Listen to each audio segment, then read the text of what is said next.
ஸ்ரீமதே ராமானுஜாய நமஹ.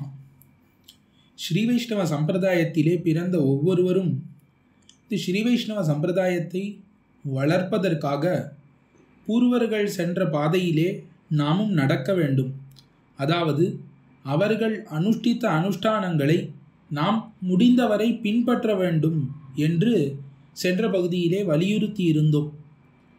பூர்வர்கள் பாதையில் நாம் நடக்க வேண்டும் என்றால் அந்த பாதை எப்படிப்பட்டதுங்கிறத தெரிந்து கொள்ள வேண்டும். முதல்ல இப்போ பாதையினுடைய அறிவில்லாமல் அந்த பாதையிலே பயணிக்க முடியாது. ஆகையாலே அந்த வழியை நாம் நன்கு அறிந்து கொள்ள வேண்டும். அதுதான் முதல் அடி நாம் பூர்வர்கள் பாதையை நோக்கி பயணிப்பதற்கு. இப்போ பூர்வர்கள் எப்படி நடந்து கொண்டார்கள், அவர்கள் வாழ்க்கையிலே பிரதி தினமும் என்னென்ன செய்தார்கள், காலை எழுந்தவுடன் என்ன பண்ணினார்கள், இரவு தூங்கும் வரை அவர்கள் நாளிலே ஒவ்வொரு பகுதியையும் எப்படி பிரித்து எப்படி அதிலே அவர்களுடைய அனுஷ்டானங்களை எல்லாம் செய்து வந்தார்கள் என்பதனை நாம் அறிந்து கொள்ள வேண்டும். இப்போ அறிய வேண்டும்னா பூர்வர்கள் அவர்கள் செய்த அனுஷ்டானத்தை இன்று யாரும் செய்வதில்லை என்பது நம் எல்லாருக்குமே தெரியும். இந்த காலம் கலிகாலம். இந்த கலியிலே அதுவும் இன்று நாம் ஒரு ஆச்சார அனுஷ்டானங்களை பின்பற்றுவதுங்கிறது அவ்வளவு சுலபம் அல்ல. ஓரிடத்திலிருந்து மற்றொரு இடத்திற்கு பயணிக்கிறோம்னா அந்த பயணத்திலே நம் ஆச்சாரங்கள் எல்லாம் அடிபட்டு போகிறது.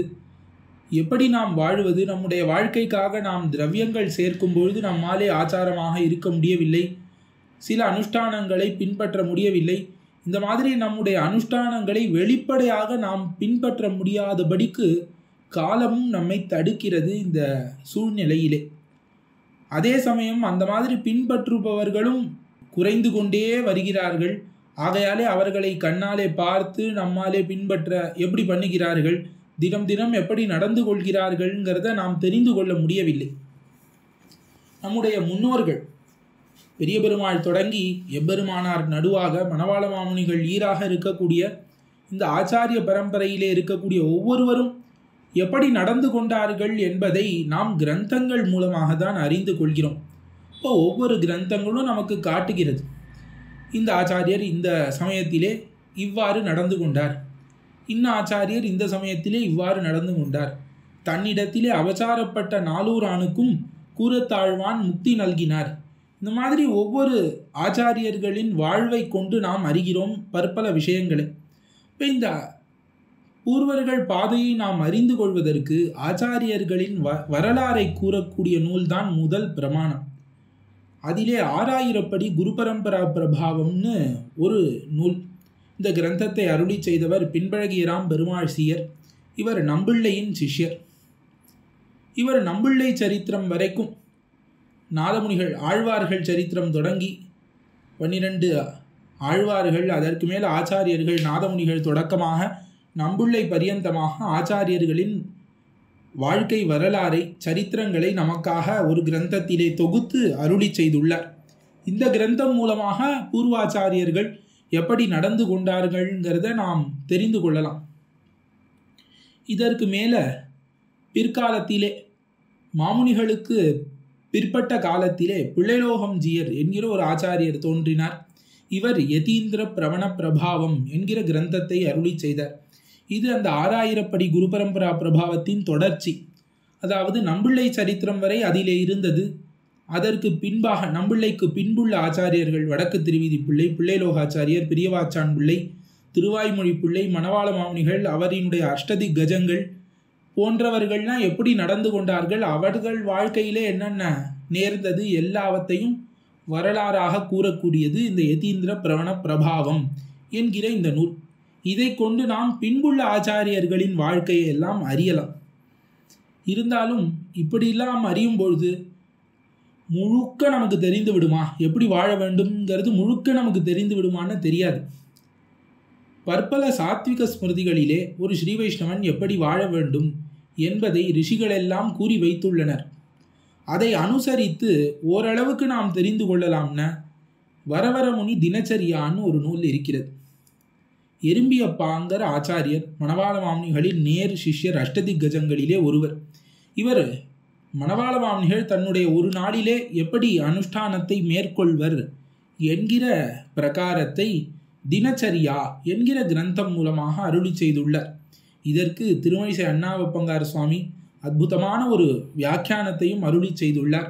அந்த ரெண்டுத்தையும் துணை கொண்டு ஓரளவுக்கு நாம் ஒரு வைஷ்ணவன் என்றால் காலை எழுந்தவுடன் இரவு படுத்து கொள்ளும் வரை இவ்வாறெல்லாம் நடந்து கொள்ள வேண்டும் என்பதை ஓரளவுக்கு ரொம்ப மேலோட்டமாக தெரிந்து கொள்ளலாம். மாமுனிகள் எப்படி அனுஷ்டித்தாருங்கிறத அதிலிருந்து நாம் பார்த்து தெரிந்து கொள்ளலாம்.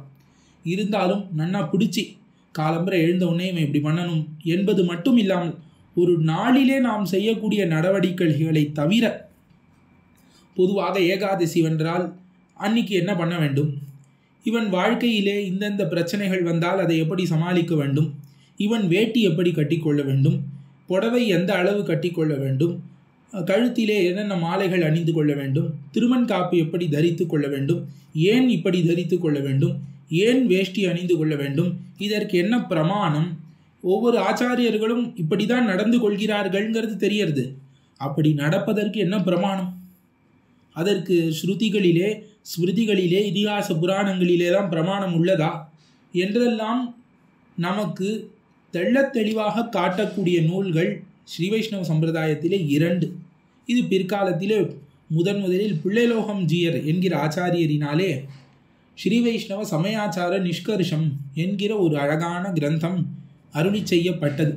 இதிலும் இந்த மாதிரி நம்முடைய அவிச்சின்னமான சத் சம்பிரதாயத்திலே இருக்கக்கூடிய பழக்க வழக்கங்களுக்கு என்ன காரணம், என்ன பிரமாணம் என்பதையெல்லாம் நிறைய காட்டியிருக்கிறார்.